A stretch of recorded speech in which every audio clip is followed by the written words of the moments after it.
This is Spotlight Omaha. Spotlight Omaha is a local podcast that highlights local businesses and influential movers and shakers in the Omaha business community. Spotlight Omaha is brought to you by Pixel Fire Marketing. Now, from the Pyramid Contractor Studios, the host of Spotlight Omaha, Jimmy Allen.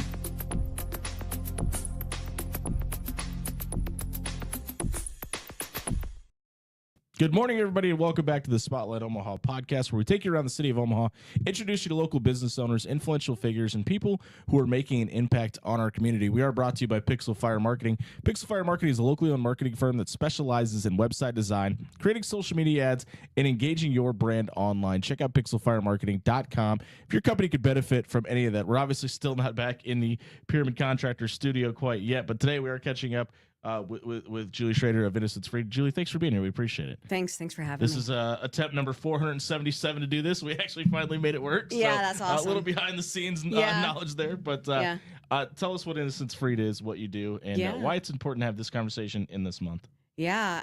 Well, this month is Human Trafficking Awareness Month. Yeah. The 11th is actually Human Trafficking Awareness Day. What we do is help teenage girls, so girls 12 to 18, sure, and adult women recover from human trafficking. Can you? It seems like there is a raise in awareness about trafficking now. We had the folks from Warhorse Casino come on. They've got a campaign going on about keep an eye out and reporting things. Why is it just that we have more knowledge about the women that have been taken advantage now, and that's why this has become more of a topic that's, I guess, for lack of a better term, easier to talk about? I don't know about that. Sure. I do know that it's more prevalent than I think it's ever been. It's more accessible. It is easier because of the internet and because of social media and because of the dark web and other websites. And because of those reasons, it's extremely prevalent. And it's prevalent all throughout the day, which is why Warhorse Casino has created a campaign, because people are sold at all hours of the day, not just weekends, nights, overnight, things like that. So does it surprise you, and we'll get into what you guys do, but I want to talk about the issues at hand, that everything you just said, that is 100% true. There's the dark web. But there's also that much more information going out too. Does it surprise you that it's still happening at such a high rate, even though there's so much information out there about it? Yes and no. I'm surprised on the fact that there are still as many people getting swept up in it, because there is a lot of education out there. Absolutely. And because of the education, I think there is a certain individual, like teenagers, there is a naive feeling that it can't happen to me. Right. I think that is the part that somewhat surprises me. Is that the most common in the victims that you're helping, in the survivors that you're helping? Is that the most common responses? I didn't think it could happen to me. Oh, yeah. Yeah. Okay. Oh, yeah. Parents will say, "Oh, I didn't think it would ever happen to my daughter or my son." And a lot of that is like anything else. None of us really think anything bad is going to happen. Right. And me and my wife are the exact opposite. We're like helicopter parents to a T. Yeah. Well, and there's a point where if you educate your children, you don't have to be. You lower the chances of your children and your girls from becoming a victim. And by being honest up front, not scaring them, but just being real and honest with them and talking about the dangers of sex trafficking over social media or someone that they meet can actually take them down that road. Talk to us about what the services are you guys offer with Innocence Freed, why you're doing it, and who you're doing it for. Yeah. So right now, we are offering an aftercare program. We also offer support groups. Every Thursday evening is a support group for ritual abuse trafficking survivors, specifically for them.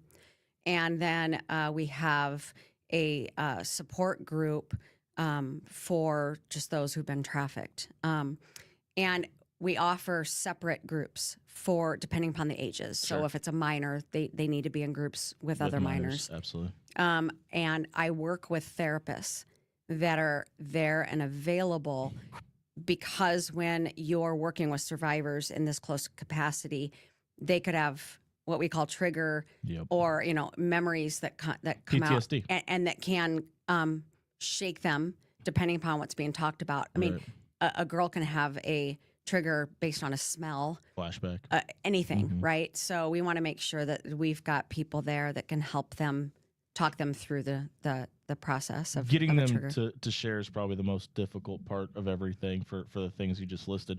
What are some of the benefits that survivors see after they're able to share their story, face their trauma, and kind of vocalize that? So them sharing their story is something I'm really sensitive about, because I myself have survived sexual exploitation. Sure.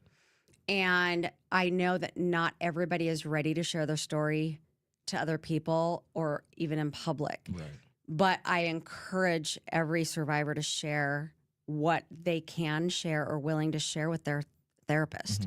What are some of the most common traits in people that are able to overcome it and move on mentally from the escape? You meaning traits by, give me an example.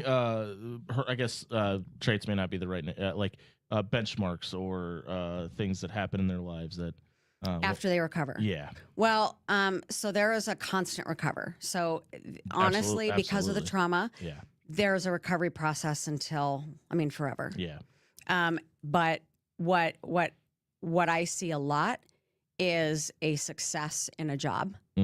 Success. They want to go back to school. They get their driver's license. They get a vehicle. A true independence is our successes. There are many successes in different levels, from small successes to large successes, and each individual, depending upon where they came from and what their goal is in life moving forward. That's a big deal. That's a huge deal. Because not only is everybody's story different, but everybody's goal is different. Yeah, too, right. Right. How do you have that conversation? Because a lot of these people, to your point, are picked up very young or are manipulated very young, and explain to them that you have to have goals, right? Because in a lot of those situations, your goals are crushed, or what dreams you had. How does that conversation go, and how receptive are most survivors kind of early on in the process? Oh my goodness. Depends on where the survivor came from and where they're at mentally. Absolutely, yeah. How long ago it was that they were trafficked, as to where they want their goals to be. We're always moving goals in a good way. Yeah. Because once you complete these goals, now how can we? What goals can we create? What do goals look like? Yes. Right? Yeah. What do they look like? And so how can we attain all these different goals as they progress? And honestly, the majority, in my 13 years of working with survivors, the majority of survivors that I have worked with have been trafficked as a child. Yeah. And then there are a large handful of those who have been trafficked after high school. What is the most common theme amongst individuals who are able to get out of the situation? How they got out? Somebody else helping them, realization, believe it or so, because some people don't even know that they're going through it, right? Only 1 to 3. They say that only 1 to 3% actually get out. Right. And in that 1 to 3% that get out, I have heard of a couple of different stories where the actual buyer has let them out, let them free. Sure. Because somehow they discovered that they just bought a victim. Yeah. A lot of buyers don't know that. And so I've heard of actually buyers letting them free. Wow. And a few more kind than a of few. makes you wonder what they thought they were buying. Exactly. Then, right? Okay. Exactly. But I think there was conversations that had been had in that hotel room or whatever. And then there is your escape, right? Yeah. And then a lot of times when I say escape, it's a mental escape. 100% Because time, there's right? not necessarily chains and ropes Right. keeping someone attached to a Stockholm bed. syndrome. That happens, but Yeah. it's more rare. Sure. It is a mental force Mhm. manipulation. Absolutely. We're catching up with Julie Shrader here of Innocence Freed on the Spotlight Omaha podcast, brought to you by Pixel Fire Marketing and Pyramid Contractors. Hopefully my voice can hold up through this. I don't know what's going on right now. I apologize. Yeah, that's okay. What are the steps that a survivor can take to get a hold of you and start the process of trying to help their recovery process begin? Yep. So there's an application on our website, and on that website, they can go through and apply to be part of the program. Sure. I can get referrals from police departments, from other nonprofits and NGOs in and around Omaha and throughout Nebraska. I've teamed up just recently with another nonprofit home, and we are helping a young lady who's coming out of the life. We're helping her, and we are getting her out this weekend. Congratulations. Yeah, thank you. And it's what we are actually putting her, since I currently do not have an actual home. I have places I can send her. Yeah. And that's where we're sending her. Is that the goal? Is to eventually have a place for housing? Yes, actually, and I'm glad that you asked that. Right now, I do have a donor who is going to be purchasing us a house. Very cool. Okay. And I want to ask though, because and I'm sorry to cut you off. Yeah. We kind of have a conversation about 10 minutes ago about making sure that people are in the right groups with the right. Is that going to could be an issue once housing does become available, and how do you get more, and et cetera, and things like that? So I've done this I did this for 12 years, and I opened up and started the first home for adult women in 2016. We opened in 2017. Sorry, frog in my throat. I don't know what it's contagious now. So I work with, I still to this day work with the same nonprofits I worked with before throughout the United States. Okay. Referring organizations that all they do is refer survivors to other programs and homes.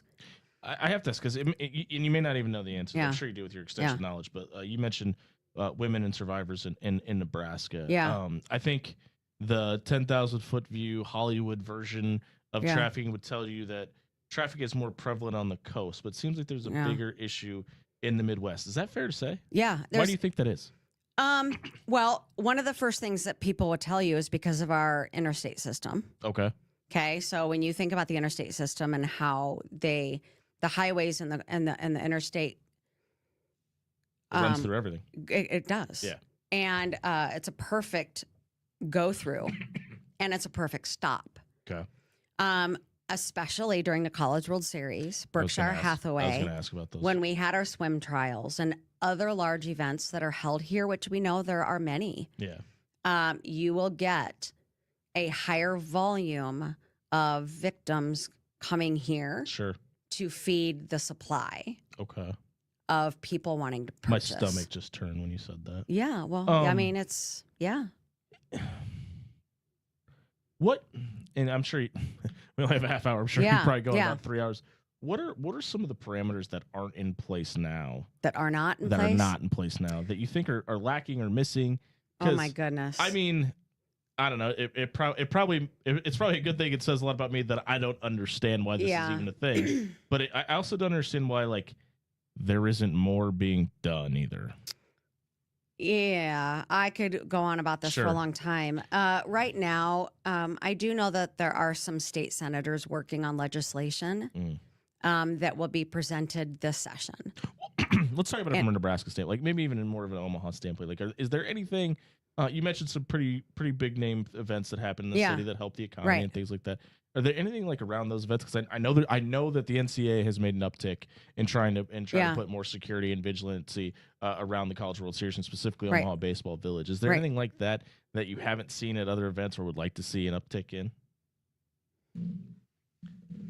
You mean as far as a presence of law enforcement?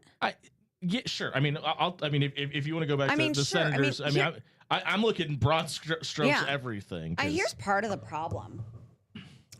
There are not enough funds to hire the amount of law enforcement officers for all the departments in Nebraska to help monitor, stop. They're having a staffing issue right now with OPD. I know they anyway. are. Yeah. I know. It doesn't help that the funding isn't where I would like to see it for an increase in officers. Okay. And officers that are specialized in it. Yeah. Because I know a handful in different counties and parts of the state of officers that this is their job, but it's a handful. Yeah, and it's usually just one or for two the whole people state? for a whole department. Yeah. Right. I want to make it specific because we're not just talking about sexual victims. There's labor victims. Yeah. There's several different forms of trafficking. Yep. From a percentage standpoint, with the people you're talking to, how many of those people, like, I don't want to categorize anybody, put anybody in a box, but is the vast majority of the victims and survivors that you're talking to sexually based, or how many people understand that if they have been laborly trafficked, that there is help out there too? Yeah. So I would say, so I think I just made up the word laborly, but we'll let that it's slide. okay. It's okay. It's okay. Labor. I make up words all the time. Yeah. Labor trafficking here's the issue with labor trafficking. There's a lot of labor trafficking, especially as you head west of Nebraska. Lots of labor trafficking, but labor trafficking and a lot of and every labor trafficking survivor I've talked to, there has been some association with sex. Okay. I was wondering about that.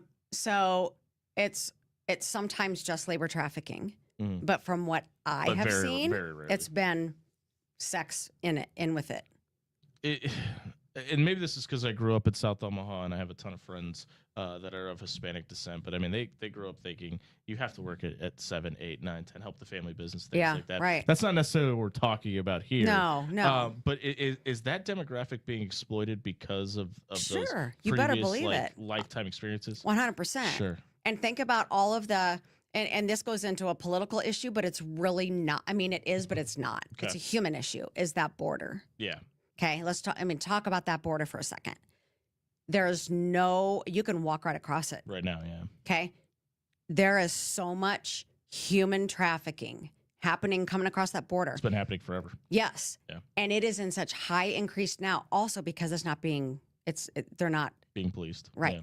So you've got so many girls. I've heard more stories about young girls and children that have been raped at the border, picked up to be sold by different traffickers at the border. I mean, it's unbelievable. So you think about that and how many labor trafficking survivors there are coming over, and it's just horrific. Yeah. This is how my brain works. When you talked about the highway system and everything goes into it, I immediately thought semis, containers that aren't visible, etc., things like that. That happens. Is that a part of the problem? It is part of the problem. It is part of the problem, and it does happen. And your truck stops are a something that needs to be probably more heavily monitored. Okay. But I do know, no matter how you look at it, human trafficking, no matter the way it's delivered, it's a problem, and so much of the majority is done online. Okay. At least organized online. I mean, without getting too specific, can you kind of walk us through what that looks like?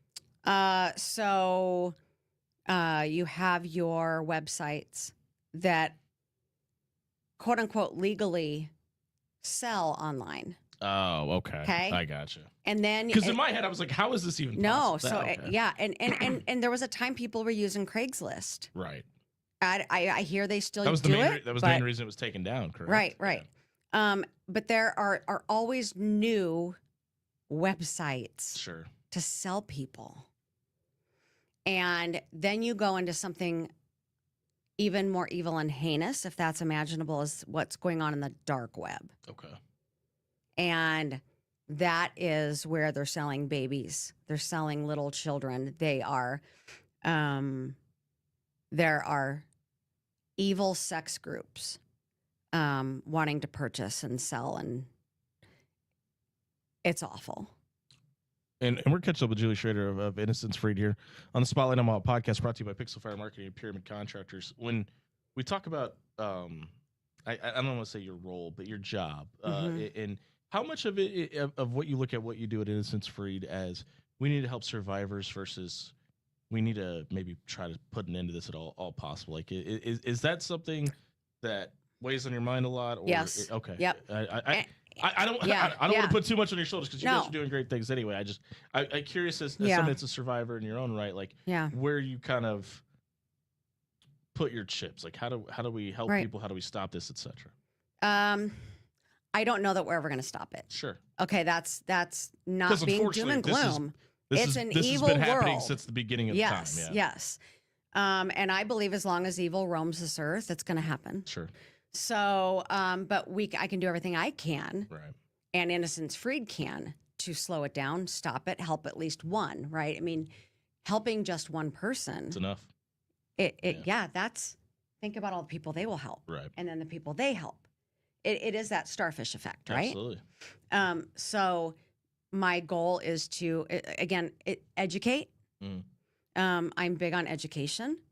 I'm also one that is willing to share my story and my past and how I ended up where I ended up and how I got to where I'm at today.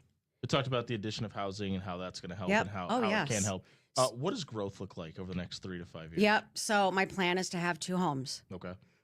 It will be a home for adult women who also are pregnant. And I'm trying to figure out and I'm working with another organization based out of Canada. Trying to figure out how to take trafficked women who have kids. Because it's not necessarily just the southern border that's an issue, too. There's issues on the northern border as well. All along. Yeah. And so, and then my goal is to open a house for teenage girls or kids 12 to 18. Is from a legal standpoint, obviously there's red tape all over this thing, all over. We just talked about, but how does Innocence Freed go about essentially becoming the caretaker for somebody in that situation that is a minor? Yep. And what does that process look like? Oh my goodness, it is quite the process. There is a licensing process that comes along with it, and there's only one person that does the licensing in the state of Nebraska. Wow. And she's a phenomenal person. It's been that way for a long time. I was emancipated at 15. So you were? Yeah, so I understand. So you're pretty familiar with that. Yeah. Do you know who that person is that I'm talking about? By chance? The year I became emancipated was her last year at the office, and they handed it off, so it wouldn't be the same person. Oh, okay, yeah. So the person that does it now, she's pretty great. Yeah. Full of wealth and information. We're talking 21 years ago. Yeah. So. There's a couple of different licenses that can happen. One is under mental health and residential, and then one is without the mental health. Without the mental health is easier to obtain. But if you're dealing with this kind of thing, it should be mental health. Yeah. And honestly, let's call it what it is. If for every reason we just said, it should be a process for you to be able to, right. And even though we know Innocence Freed is doing everything on the up and up and is doing it for the right reasons, but for everything we just said, there's protocols need to be put in place to help protect the kids too. Yep. And the thing is, depending upon the age and where they come from, is it even possible that they go back with their parents, right? Sure. But which is 90% of the time probably the goal, right? The goal. It is the goal. Yeah. The problem that I have seen and heard, and the multiple different officers I've talked to in my career, the problem is that generally when it happens to a child, it is the parents. Yeah. It is the caretaker. It is the guardian. That's a good point. Or somebody they know. Yeah. Yes. So that is a problem. Yeah. So I don't want to be let's give the people that did this the redemption story, but have you ran into the situation where the parent is able to redeem themselves? Not yet. No. Yeah. Not and yet. I can't imagine that you would, but not yet. I don't know how you come back. I don't know how you could come back from that either, though. So I guess that was a stupid question. No, it's not a stupid question. It's actually something I'm just more of a glass half full kind of guy. No, but you're right. Yeah. Because there is redemption available to everybody who wants it. Yeah, because there's not a world that I live in where my children will ever be put in, like, yeah, and so I guess I don't know. I just, like I said, I was emancipated. My dad made some mistakes when I was younger. He and I have a relationship now because he was able to correct those things. Right. Not to make this about me, but like, it wasn't anywhere near on the level we're talking about right now. But I mean, and that that happens. Sure. Where, and that's my hope. I am a very, I believe very much in the Lord's redemption. Agreed. And I sit in a place where I've seen what He's done to my life and what He's even done this last year. Is that surprising to you that you could find God even though everything that you've been through? My relationship with Him has actually grown so much closer in the last 12 months. Great. That's great. Because of all the heartache and hard time I went through with not being with my last nonprofit. I think everybody who is a believer and has a relationship with God or whoever their religious belief they choose to be, if you have that relationship, I think at some point there's always a negative relationship at some point too. So I think that's really cool that you've been able to find that. Well, I mean, it wasn't easy. Yeah, absolutely. We all get challenged. That's what I meant by the negative side. Like right. I know a lot of people when they lose a loved one or they go through hard times, they hate God. Right? Yes, and they get mad. And I'm not gonna lie. Listen, when things with me and my last nonprofit didn't work out, I was mad at God. I didn't know I was for a while. Right. But then it dawned on me, and I won't get into all that. But that's fine. Yeah. It was an awakening or an epiphany, what they say, where I realized, oh my goodness, I've been mad at God for this. Yeah. And it was a breakthrough for me. I have had an incredible breakthrough because Jesus actually did me a huge favor. And things couldn't be better. Yeah. So I just trudge forward, and I know that my worth is in Christ. It is not in anything else. And my hope is that I can just love on these survivors. Sure. Because they need it the most. They do. Yeah. And just unconditional. You guys have a couple of events coming up, and I want to make sure before we get out of here we mention that. How can people host the events? And what are the events you have coming up? So we are having a gala. I have done 9 galas with my last nonprofit, and I'm going to do another gala this year. It's either going to be September 25th or October 2nd. We haven't quite figured out. Why those dates? Fall. It's just a great time to have a gala. I didn't know if it was. Yeah, and it gives me enough time to work on it. Yeah. It takes some time, but I hired Limelight Expressions, who's going to be organizing and managing the event. They're event coordinator. Okay, gotcha. And so we're actually... And their name again one more time, Limelight? Limelight Expressions. Shout out to Limelight Expressions. Yep, exactly. Yeah. They're wonderful. She's a wonderful Christian woman, too. And so we're just looking at venues right now. If they're available. Yep, and so we're going through all that. And so hopefully I will be looking for sponsors for the event, silent auction items. People, again, give me a little bit of time here, and we'll be selling tickets, but we're moving on it. InnocenceFreed.org, scrolling across the bottom of the screen right now. How else can people get a hold of you if they're looking to? Info at InnocenceFreed.org. That is just the general email. Info at InnocenceFreed.org. And they can get a hold of me that way, or I've got a couple of people that check emails. So, get a hold of me that way, or find me on social media. This is episode number 349. Nobody has come more recommended than Julie Shrader. We've had probably 35 people tell us, you got to get Julie on this podcast. Seriously? We've tried so many times. I'm glad we're finally able to do this. Thank you for coming in today. You're welcome. We're hitting the point where we shut down. Is there anything else about Innocence Freed that we want to tell people about that we didn't mention? Well, it's a new year. We're always looking for financial donations and other donations, such as program material, which is on our Amazon wish list. They can donate their 100% volunteers. Okay. We need volunteers. And any kind of products, such as toilet paper products, those kind of things. And 100%. Head over to the website for more details. Again, innocencefreed.org, scrolling across the bottom of your screen right now. We got a little political there a minute ago. Tomorrow, we have somebody that's trying to help the political parties in a new way tomorrow, coming in at 11 a.m. Hopefully you can join us tomorrow here on the Spotlight Omaha podcast, brought to you by Pixel Fire Marketing inside the Pyramid Contractor Studio. See you tomorrow at 11.